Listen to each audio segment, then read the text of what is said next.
যারা এই শুভ নববর্ষ এবং 31st নাইট পালন করে তাদের কপালে 5টা দুর্দশা আছে। কয়টা দুর্দশা? 5টা দুর্দশা। আমি কোরআন হাদিস দিয়া দলিল দিয়া বলে যাব।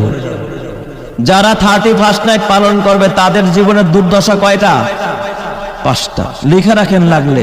5টা দুর্দশা আছে, দুনিয়াতেও আছে, আখিরাতেও আছে। 31st নাইট বা শুভ নববর্ষ বা হ্যাপি নিউ ইয়ার যারা পালন করে, এটা আমাদের জন্য না, এটা বিজাতিদের জন্য, ইংরেজদের জন্য, ইউরোপিয়ানদের জন্য, যারা ইংরেজি সনকে গণনা করে তাদের জন্য এটা নববর্ষ হিসাবে গ্রহণ করতে পারে। কিন্তু মুসলমানের সন্তান এই নববর্ষ পালন করবে, 2023 সালকে বিদায় জানাবে, 24 সালকে স্বাগতম জানাবে, এটা কোনোদিন মুসলমানের কাজ হতে পারে না। আমি তো মনে করি আফসোসের দিন হওয়া দরকার।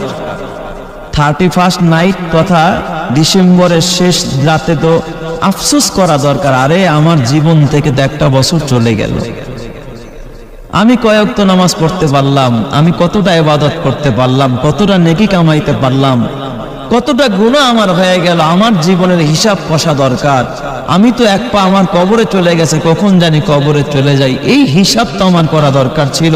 আমার তো কাঁদা দরকার ছিল, সারা রাত তাহাজ্জুদ পড়া দরকার ছিল, রবের কাছে হাত তুলে মোনাজাত করা দরকার ছিল, কুরআন তেলাওয়াত করা দরকার ছিল, আমার তো নফল নামাজে কাটানো দরকার ছিল, রোজা রাখা দরকার ছিল, যে আমার না জানি আগামী বছরটা কত বড় কঠিন আসে।